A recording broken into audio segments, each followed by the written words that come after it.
So after my grandfather had traveled and married this Emma Escher, and his name was Max Huber.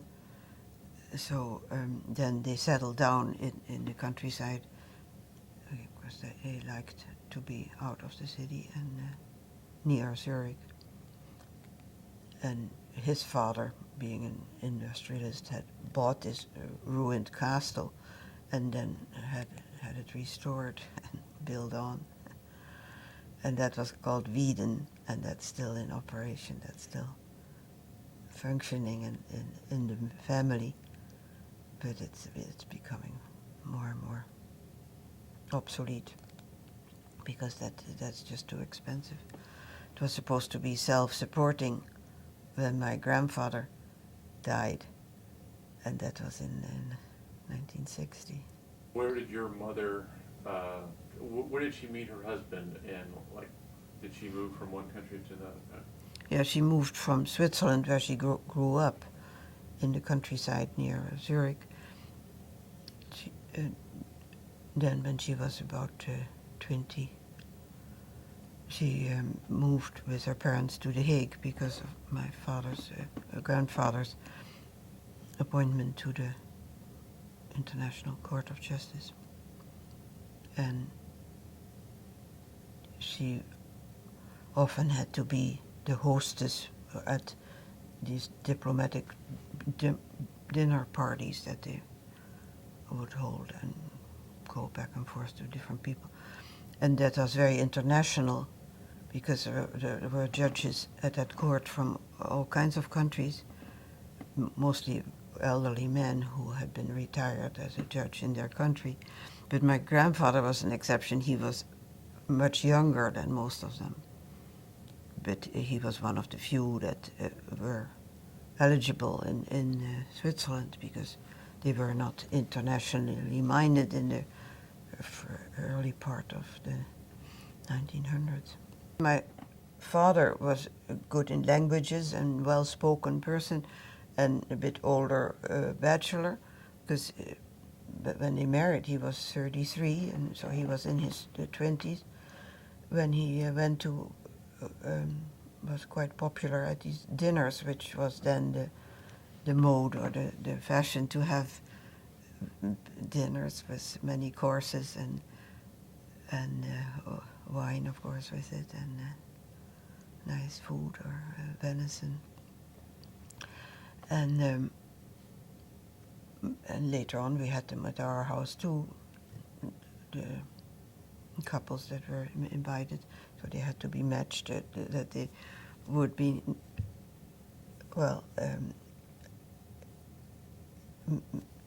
good people that would have conversations together, and because different languages sometimes that had to be balanced out,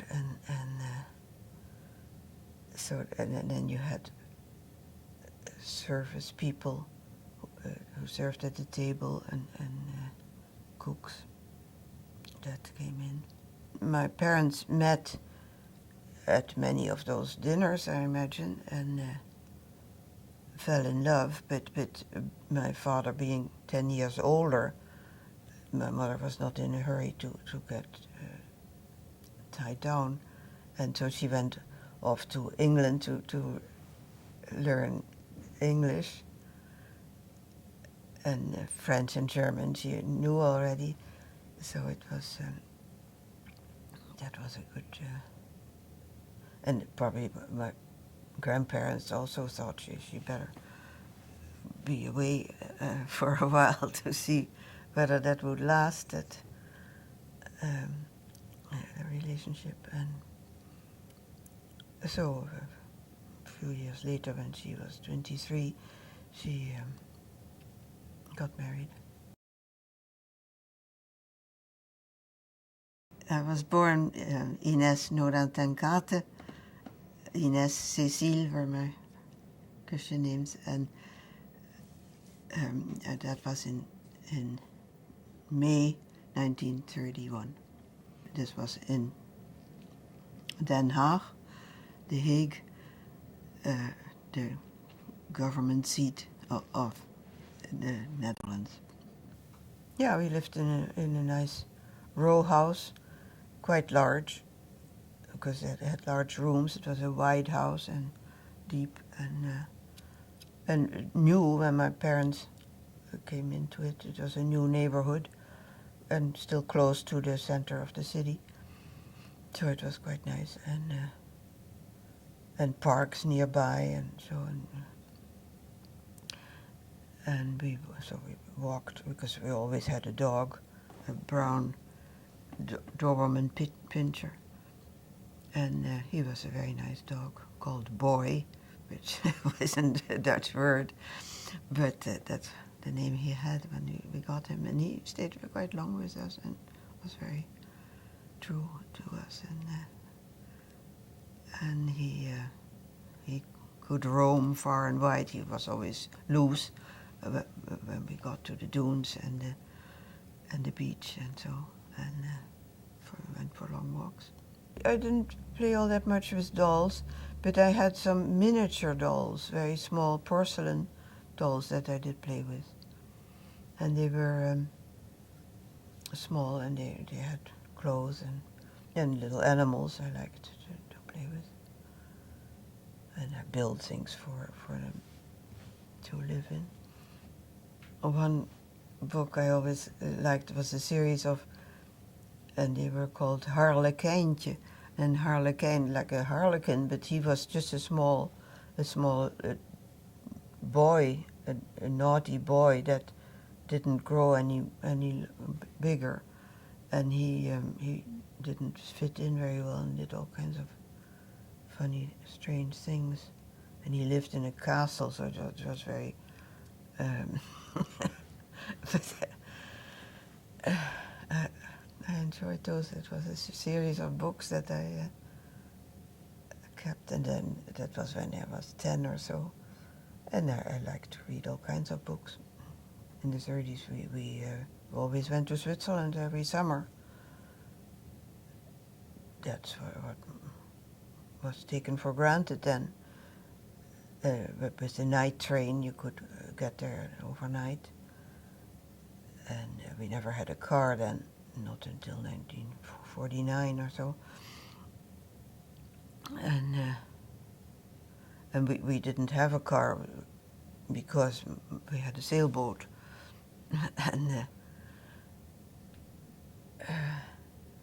And we got around on bicycles as soon as we could ride a bike. The sailing on a sailboat started early and was just an ordinary thing to do because my father wanted to go as many times as possible during the summer, and the boat was big enough to sleep 5 people comfortably,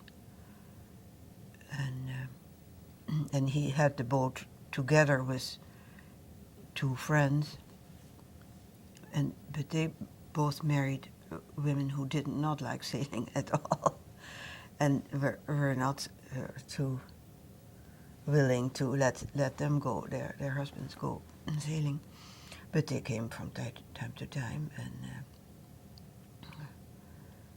and sometimes their children, and then we got turns to go too, but we didn't go all that often, especially not in the beginning when we were very small. And later on, we enjoyed it more, and I don't remember all that specific, like a ballet class or so I went to for a while. And my mother took drawing lessons. I remember that, and sometimes I went along there, and sometimes I was take the model for these ladies who were doing the drawings. We had learned the Swiss dialect right from the start. That was my mother tongue, because my mother didn't speak Dutch right away too well, but she learned it very well over the years. And so Max and I learned Swiss German and used that when we went to Switzerland. And Freddie never learned it all that well. He came to Switzerland, but he was younger, and by that time we were going to go to school, and as soon as we went to school, we learned Dutch. And then only later in high school, we started with German, and that was easier to learn for us because we had this background of Swiss German, which is quite different, but also very much the same. In the third year of high school, I had Latin and Greek an awful lot because we had it in that school. We hadn't had it yet, and so then that was the main thing to learn Latin and Greek, and of course always English, French, and German. We had that all 6 years. I started early, but I was in the Montessori school for 6 years, 6 grades, 1 through 6. And so they had all kinds of materials that were specially made for the Montessori school. And it was fun to do, but they called it work. It wasn't play. And so you went from one easier task to a bit more difficult. And it was all quite set and also important to do it just so and finish it and then put it away so that you could start the next task. And you did that on your own, and you had time to do it. That's the way you wanted, but that taught you the things that were helpful later on. Geography I liked. I still have one, Schrift. And Schrift is the project book that you write in. And I started there for about half a year or so. We went to school, but then in the winter they couldn't heat the school and they had to evacuate, and we had to double up with another school. And the transportation got harder and harder to get there, so then it just stopped. And then by springtime, we were able to go to Switzerland. That's a whole other story. And there I was put in the freshman class of high school, and also a gymnasium, and they started there with Latin, which I hadn't had yet in Holland, but and everything was in German, so it was different, and their school year started in April, so I got there in the beginning and then stayed until December, so I couldn't finish that school year either. But then I was put in, when we came back to Holland, I went to the second grade, and yeah, I had to catch up. He then was called away to Geneva for the International Red Cross, which was another international organization, and became more and more important then in the 30s, and then he was asked to stay on as the director, as the president of it during the war, because then it was very important and very hard decisions to be made to keep Switzerland out of the war, and that was a very balance of powers, because the Germans tried or wanted to take Switzerland over, like they did with so many other countries. But they were so well defended. The military was everywhere and made bunkers and defended all the places where you could get into the country, that it was too risky really for the Germans to try that, and for them it probably had also advantages if Switzerland stayed neutral. Then there was some kind of delegate of the International Red Cross who had to go from Groningen, which is in the north of the Netherlands, to visit several concentration camps in Berlin and in Munich. And then it was arranged that my mother with 3 young children could go along in that car, because he had a car and gasoline available, which nobody else had hardly. And so then we had to make our way through to get to Groningen, which was not available, was not open to go that way, because there was a new borderline made, so that the people from the cities could not go to the east of the country. You couldn't freely travel, and there was no trains anymore because they were on strike because they didn't want to work for the Germans, and the Germans just took everything out. All those years, all the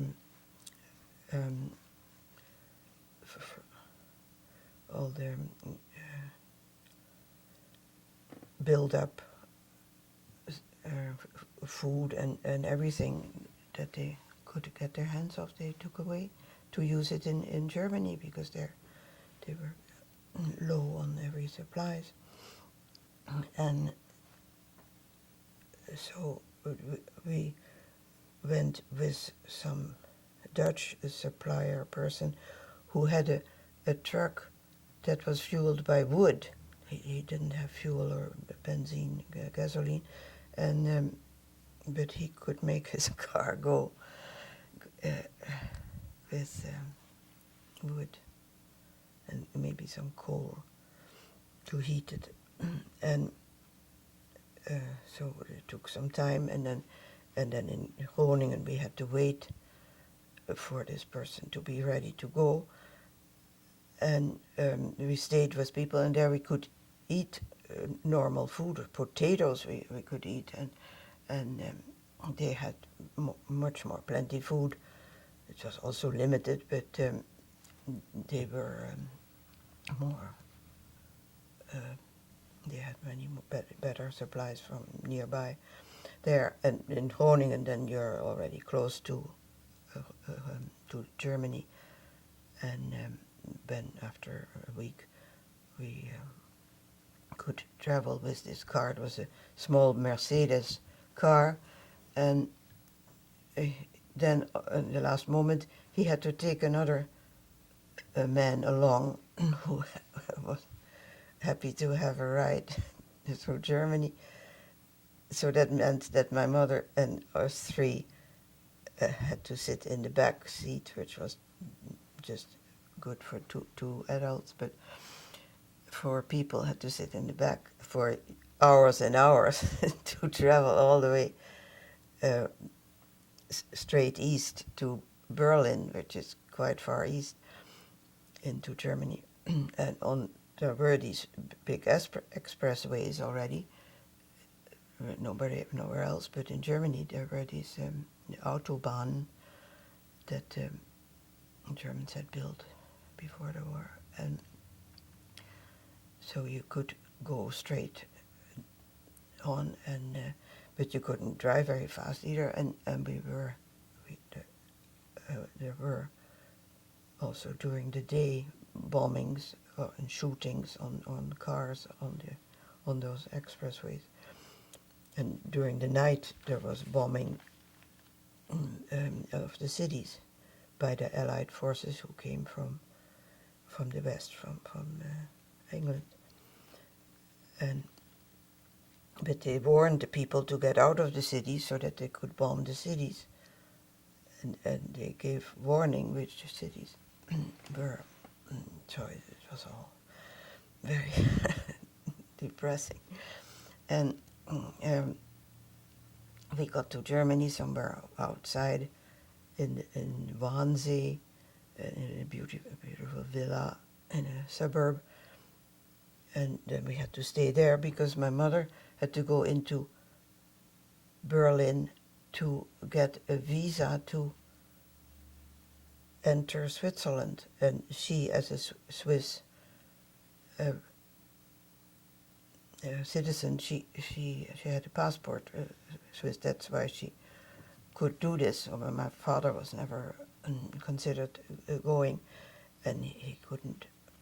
So he stayed in our house, and then it was also bombed all around our house. So our house was damaged, and he had it fixed again by people who could do that, but there were no materials to do it right. But anyway, it was done so that we could come back after half a year, sorry. But we didn't. All those things were, of course, not known then, and we just tried to reach Switzerland. And with this Swiss driver who had work to do, we felt fairly safe because we had to stay out of places that were dangerous. And so then after several days in Berlin, we could go south, and the next time we stopped was that I remember was near Dachau, which is outside of München, and there he tried to go and establish connections, or they were allowed, because they were International Red Cross, they were allowed to visit these camps, but they had to be very careful, because else they wouldn't be able to go along in at all. So they couldn't say too much about it or criticize them or anything. But it was good to have contact with these people who were imprisoned there, and sometimes that was a big job of the International Red Cross to make connections, to give the families back home in France and in other countries where the Germans had that they had taken over.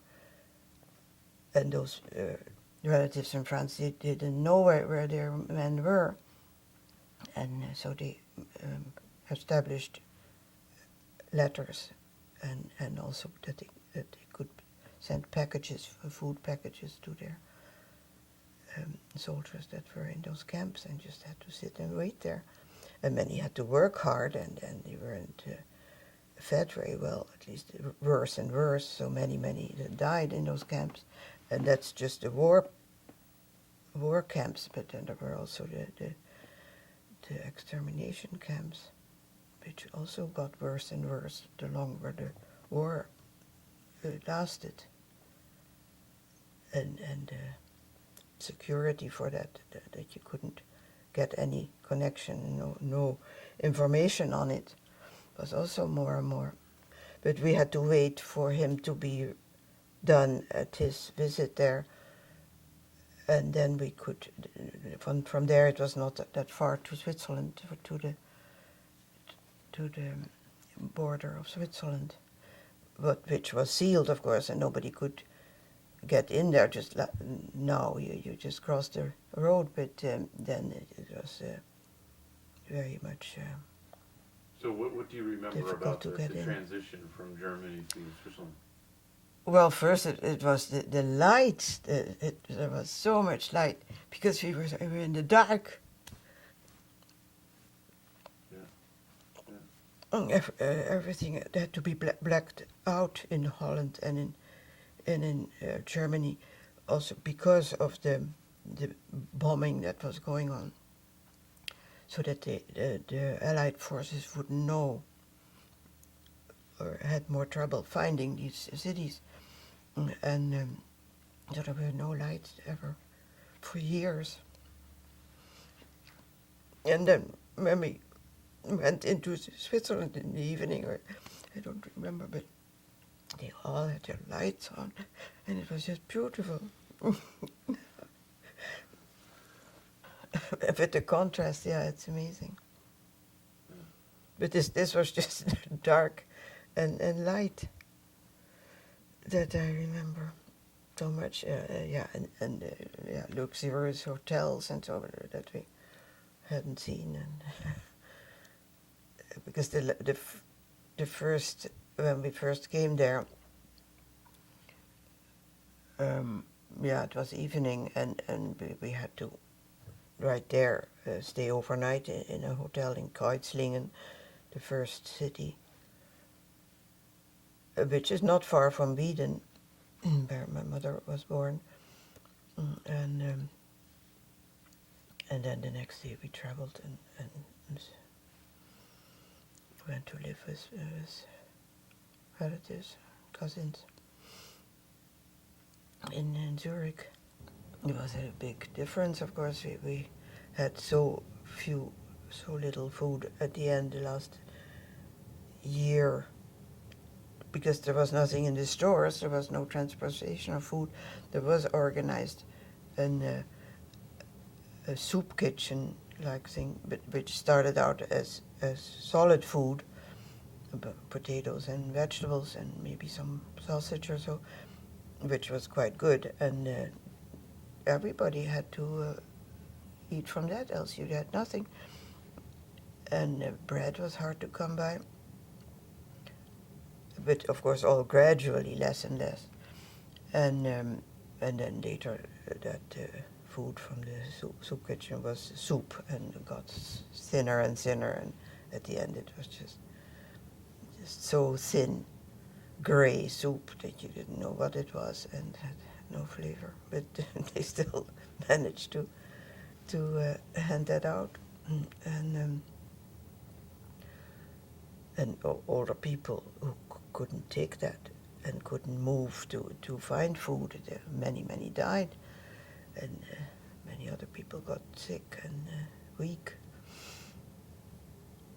And that was just the last winter. It was worse, so it just came on very gradually.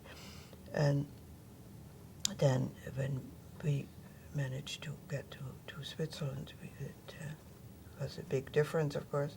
There it was just, normal, their kind of food, nothing exotic, nothing from what you now have, the choice, but all the local vegetables and fruits, they were abundant. As soon as I graduated from high school, I went to England and lived in a family as a mother's helper, and that was to learn English conversation better, because that's not what you learn in school when you have already so many other subjects. I was 19, and that was the same year in the fall that my father died in 1950. Very suddenly, but he was 55 and my mother was 45 at that time. And so I had been there 2 months or so in that family, and then because my father died, I went back to Holland, and but he never regained consciousness. So then after that I stayed until December or so with my mother, but then I went back to England because I hadn't finished that stage of my life to learn better English. I had one day off and that was on Saturday. And then I always went to London to see a play or a ballet or opera, and so that was quite interesting. And I knew a few Dutch girls who were also in families not far from me, and I got to know those, and then sometimes teamed up with them, because else it was a bit lonely in a family. And Did you like working with the kids? Yeah, it was good. It was quite a friendly family, but it was just one little boy. He was about 4 or 5 years old, and he talked blue streak all the time. In 1951, I started in Amsterdam, the School for Social Work, which was quite a variety of sociology and psychology and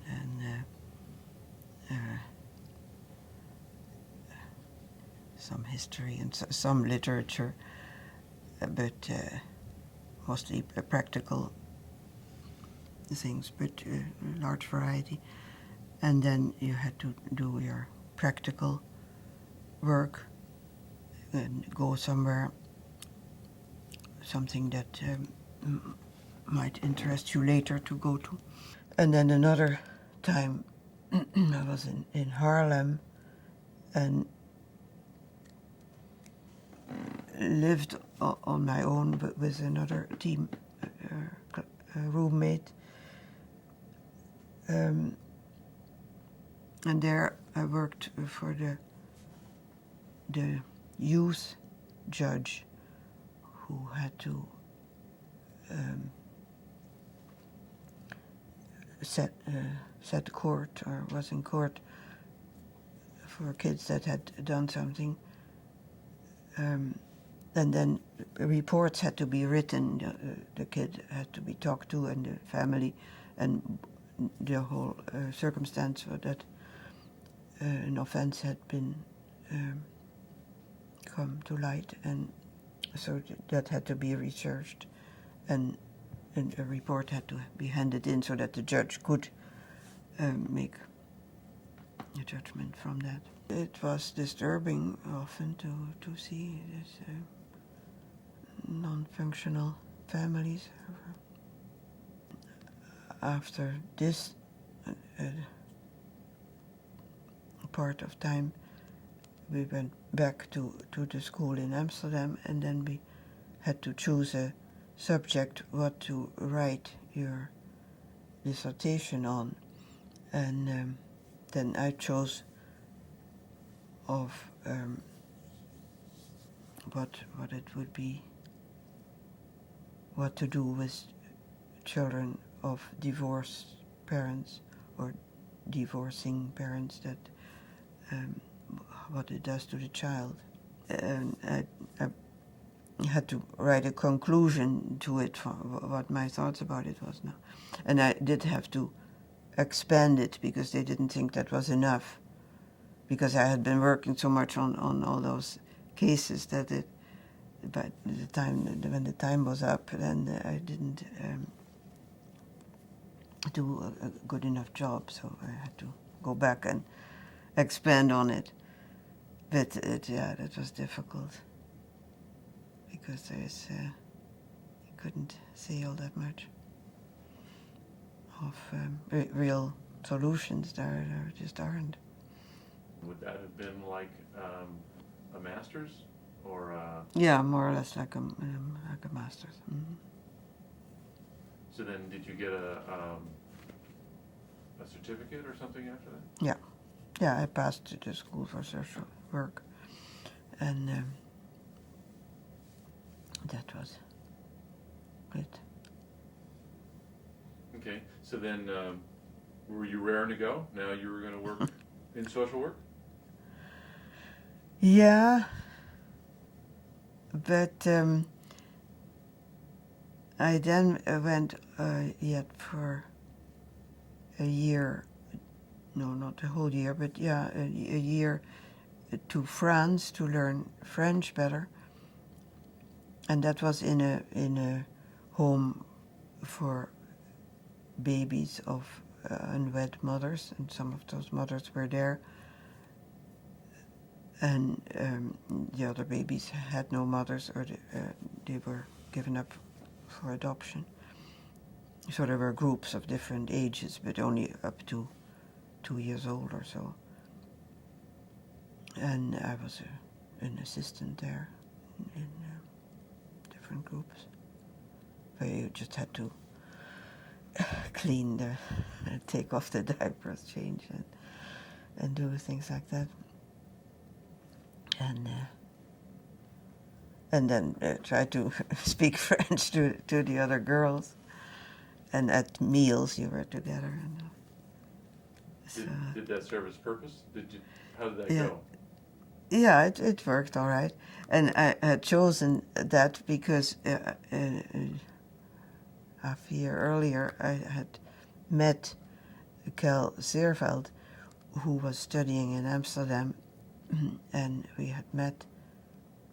And then he was going to go for a year to Basel, and Basel is just across the border from where I was going to go to Mulhouse, in French, but also close to Germany, a small town. And so that way we could see each other on weekends once in a while. That was very important to me, to find a boyfriend or a husband who was a real Christian.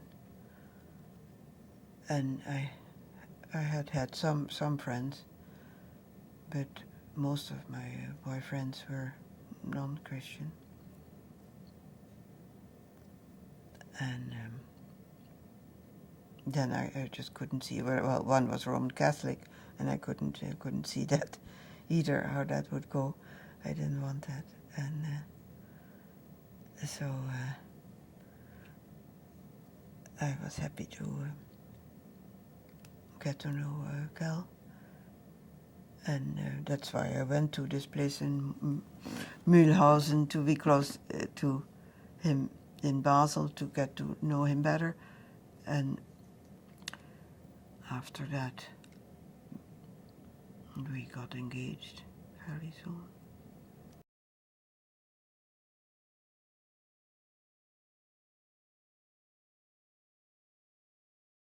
We were married in September, and then we took off to Rome via the Provence, which is southern France, and where we stayed in several places, just did some sightseeing there.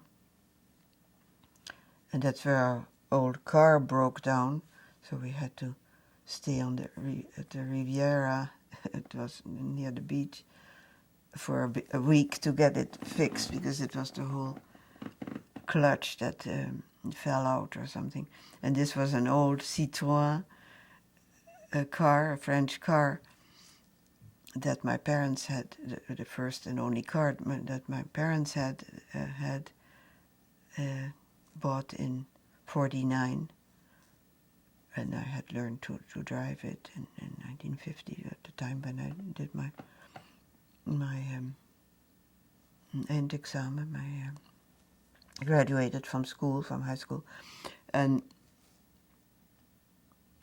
so we received that car as a present, but it was kind of trying to get them to fix it, get the parts that they needed from Marseille.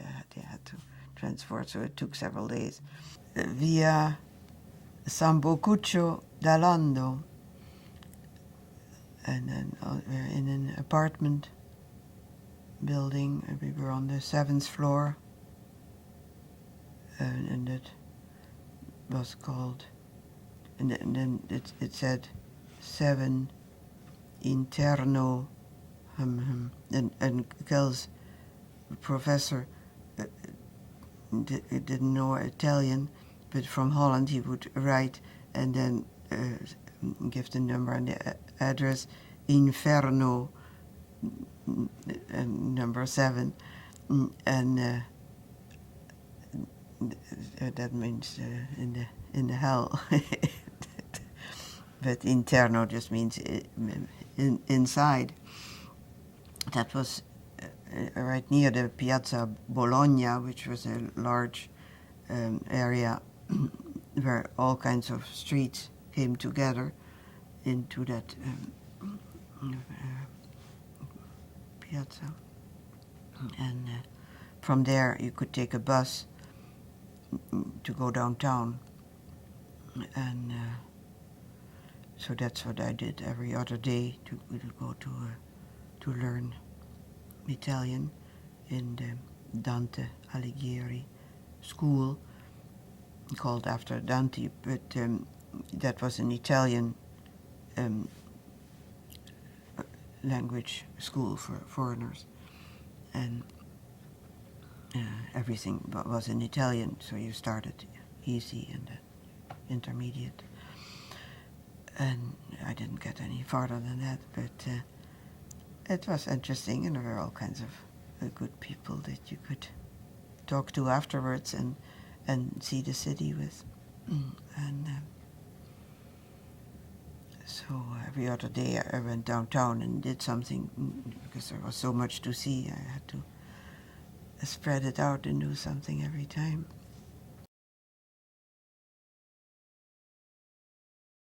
And we were, well, going to New York and stayed with Gal's parents another few weeks, and then got ready to go on to Jackson, Mississippi, where he had been accepted to start teaching. And we had correspondence with Bob Vanderwennen, who Mary and Bob were in Jackson already for 2 years teaching. He was teaching chemistry, and he told us, wrote us long letters to get us acquainted or informed about this college, Belhaven College, that only recently had been made coeducational and liberal arts college, and looked and wanted to be more like Calvin College. That's why they recruited people from the north in this southern environment. So what was that like? Was that sort of like culture shock for you? And yeah, but Cal always said it was good for me to start in the southern states to get used to the faster life in the States. Because for me, being slow in my learning or acceptance of things, it was easier there in the nice, easy life. Is that true? Mm-hmm. Was it? And Was it slower and easier? yeah, well, for me, I became pregnant then, but we had been married a few years. And yeah, no, I liked it. We didn't have a car, not until at the end of the year. But I had a bike, and I biked around, and we visited with other colleagues, and we went to the Presbyterian church, and they were all very gentlemanly Southern people. And yeah, it was quite a thing to get used to, and to speak English or American. And I became a Girl Scout leader or assistant. They asked me from the Presbyterian church. They had those in. That was one of their programs, and so we went on excursions with little girls and camping and things like that.